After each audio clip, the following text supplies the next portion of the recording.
You're listening to a Well-Rounded Life podcast, episode number 67. Jamira here, and I want to welcome you back to A Well-Rounded Life, or welcome if this is your first time here. Today's topic is one that has been on my mind for so long. The topic is based on my personal experiences as of late. I wanted to share with you what has been helping me as I navigate a new season in my life personally, as it relates to relationships with people that are close to me, or at least should feel close to me at this point in my life. The interesting thing is, I'm pretty sure that some of you listening are going to resonate with the topic, and the episode may also bring up some feelings that you may have suppressed for a while now. So listen in, chime in via our new Facebook group, search Living Well-Rounded Community on Facebook, and let me know your thoughts. It's time we get real on the topic of unleashing people from unrealistic expectations that we may have set for them. Are you ready for a deep conversation? It's going to be a good one, so let's go. Hey there, and welcome to A Well-Rounded Life, the podcast, a space for creative entrepreneurs seeking an intentional life and biz filled with grace, passion, and purpose. I'm your host, Jamira. I'm a mama, wife, dessert fanatic, and on the ultimate mission to get you closer to your idea of what it means to live a well-rounded life. Right here is where you'll find curated resources, quick tips, and relatable stories, no matter what season of life you're in. So hang out with me for a bit and let's dive in. Today's episode of A Well-Rounded Life is sponsored by my course, Systems for Your Sanity. Systems for Your Sanity is the course that I created to help us implement systems in our home. If you're a mama, a busy bee, or someone that's just trying to do things a new way, make sure you head over to systemsforyoursanity.com and check out all the details inside of the course. The course is fantastic for those of us that are trying to work smarter and not harder in our homes so that we can reclaim our time. Use code WELLROUNDER to save on registration for the course. All the details can be found in the show notes. Okay, so while we were on break from the podcast, there was so much going on in late fall, over the holidays, and so forth. The end of the year and the beginning of a new year really had my family facing some challenges. I have a feeling that one day very soon, I'm going to need to have a deep dive chat with you, friend, about what that experience was like in 2020.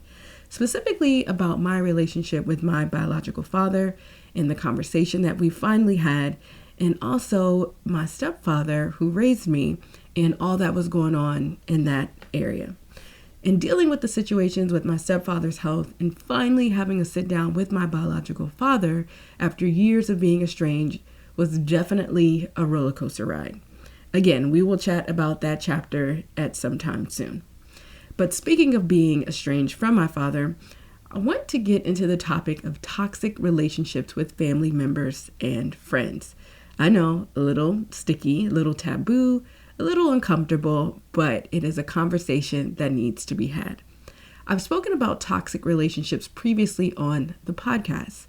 However, today I want to share with you the solution to a problem that I had been facing for years and years and years.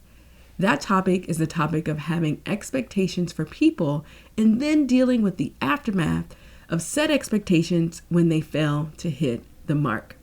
And it's interesting because one of my best friends told me years ago that when we set expectations for folks and expect them to show up and do things in the manner that we choose and deem appropriate, we are setting all of us up for failure. Let me break that down a bit. It's because the people that we tend to ask to show up for us, to care for us and whatnot, have expectations placed on them by us. However, the truth of the matter is they may not be able to hit the mark. Think about that. We all have expectations on how someone is supposed to show up for us. We have expectations on how a parent should treat their child. We have expectations that we have set on how our friends should move and behave in our lives and the roles that they should play. But then guess what happens? Your parents may sometimes disappoint you. Your friends may come off as being shady, selfish, or not supportive. Even your spouse or your partner may seem as if they don't care about you, when the reality is our expectations have not been communicated to them at all. When I look back, I can definitely see that there are people that I have had in my life that have made me feel like they didn't care about my feelings or how doing certain things made me feel, or the things that I said or they said just didn't matter. That they weren't supportive, that they only cared about themselves. However, that may not be the case. What I have found to be common is that we set imaginary expectations in our heads, we keep them tucked away in our heads, and we never ever communicate with folks to tell them and let them know what those expectations and boundaries are. And I'll give you a real life example, so stick with me here. In my case, I grew up in a rocky relationship with my father, which is no secret at all to anybody that knows us. I've shared here on the podcast as well a few times that my father has a great relationship with my sister. Not anything I'm knocking at all. It worked for them. However, the relationship that he has with myself and my other siblings is not so great. And so one could rack their brain trying to figure out the why behind our interactions or lack thereof. However, from my recent observations, my sister is able to meet my father where he is emotionally and mentally, meaning she doesn't hold him to the same standards that I have in the past. Because I love my children so much, and because through my husband I see how he shows up as an awesome dad, I find it hard at times to give my father grace and the benefit of the doubt. Until recently. Recently, I feel like I have had that aha moment or come to Jesus moment that I needed years ago. It dawned on me that no matter how I think my father should move and act, he may not ever be able to meet the bar that I had placed over his head at some point. He may never be able to be the type of father that I have envisioned and yearned for all of these years. Instead, he does what he can when he can. He shows up the best way that he knows how. Thus, I have to be the one to decide to be okay with just that.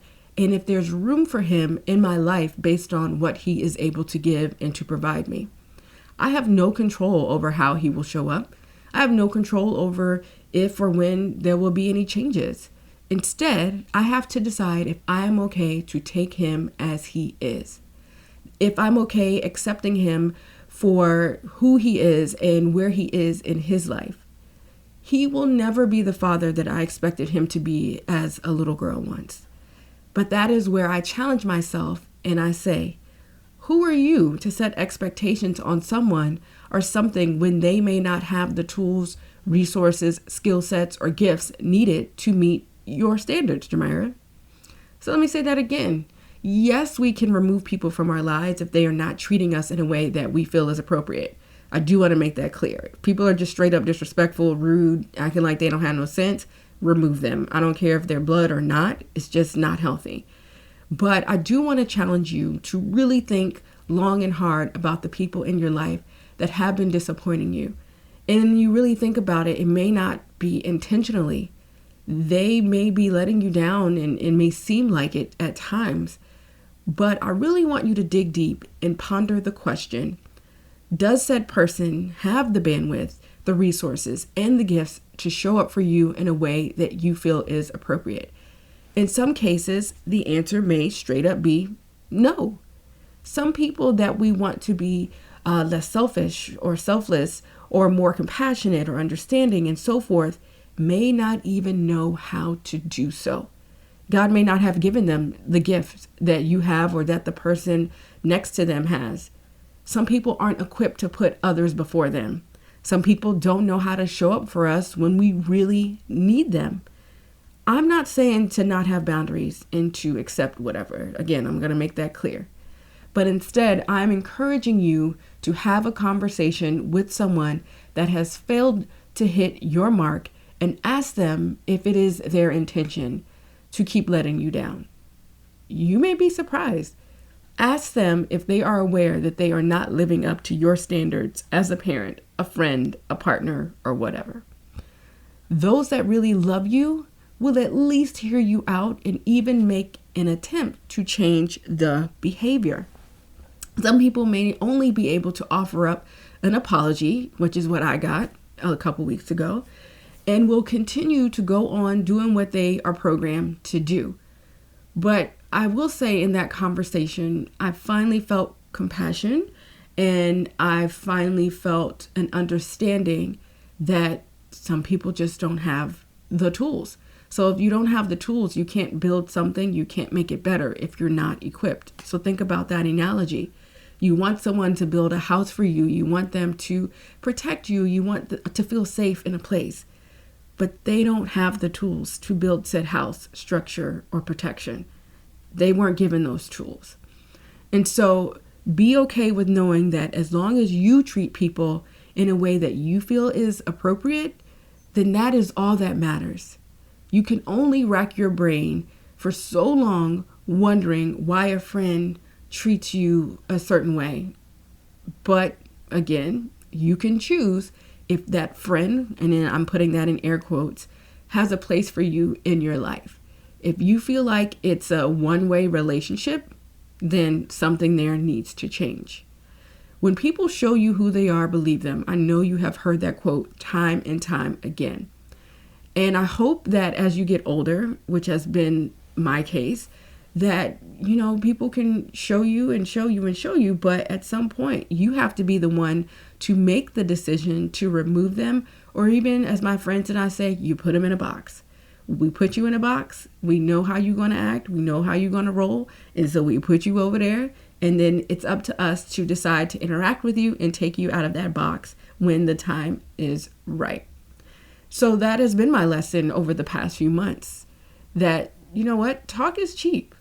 It really is. It's all about taking action. So start paying attention to how people act and where their heart is when it comes to their interactions with you, and only you. From there, you can decide if there is space for them in your life based on how they have expressed how they're able to show up for you realistically. It's all about setting realistic expectations based off of both people talking about what their needs are and how they're able to show up and serve.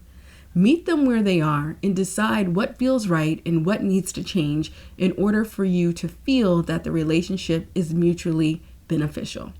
Because what we don't want is one-sided friendships or relationships. Because who has time for that? Who has time for that?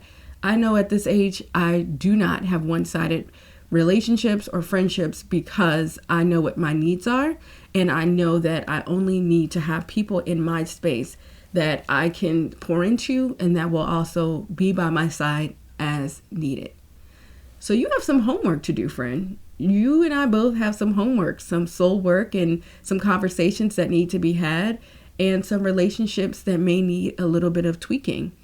I want you to look around, and I want you to look around and determine if you need to grant those people some grace that you may have written off, or that you may have ignored, or just even put in the box. Maybe some people need to come out of the box once you do have that conversation with them and say, you know what?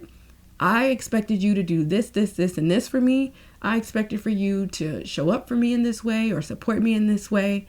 And number one, they may not have even known it was that important to you, which again was a part of the conversation I had with my dad. They may not have known how to support you. And you will be surprised that there are some people that feel like you have all that you need and there's no space for them, which was also a part of the conversation with my dad. And again, I'll share more about that at some point when I feel like I'm emotionally ready to come to the mic to discuss it. But I will say the power of communication is something else. I had expressed what my expectations were. He had expressed that he knew he was not able to meet them based on where he was in his life. And so through that, we have to figure out how we're going to move, what is going to change, or if anything is going to change. And we're still trying to figure that out. So you may need to switch gears. You may need to compartmentalize with some folks, as I said. But I do hope and pray that you find some peace and some clarity when it comes to the people in your life that you feel should be showing up in a different way. Let's get real with ourselves on if they're even able to do that. Because I'm going to tell you, some people may not be able to do that. So do yourself this favor and have those conversations. Be at peace. And I promise you, you will feel much, much better. Stop putting these expectations on people who just will never hit the mark. Do we have a deal? I hope so, because I want you to feel the sense of peace that I have after years and years and years of hurt and turmoil when all it took was a conversation. I would love to hear from you, friends. So if this episode resonated with you at all, tag me on Instagram. I'm at Coach4Creatives, or shoot me an email. All of the details are in the show notes. The website for our podcast is awellroundedlifepodcast.com. And if you have 2 minutes, make sure you hit that subscribe button, give us those 5 stars, and write a quick review of the show. It would mean so very much. Thanks for hanging out with me today, friend. Until next time, remember to stay safe, stay positive, and focus on what matters most. Oh, and don't forget to have those conversations. I'll see you soon. Bye. Friends, thanks for kicking it with us this week. Remember to subscribe so you're notified when a new episode airs. I'd love it if you leave us a review and share this goodness with your squad. Until next time, seek a well-rounded life and remember to focus on what matters most.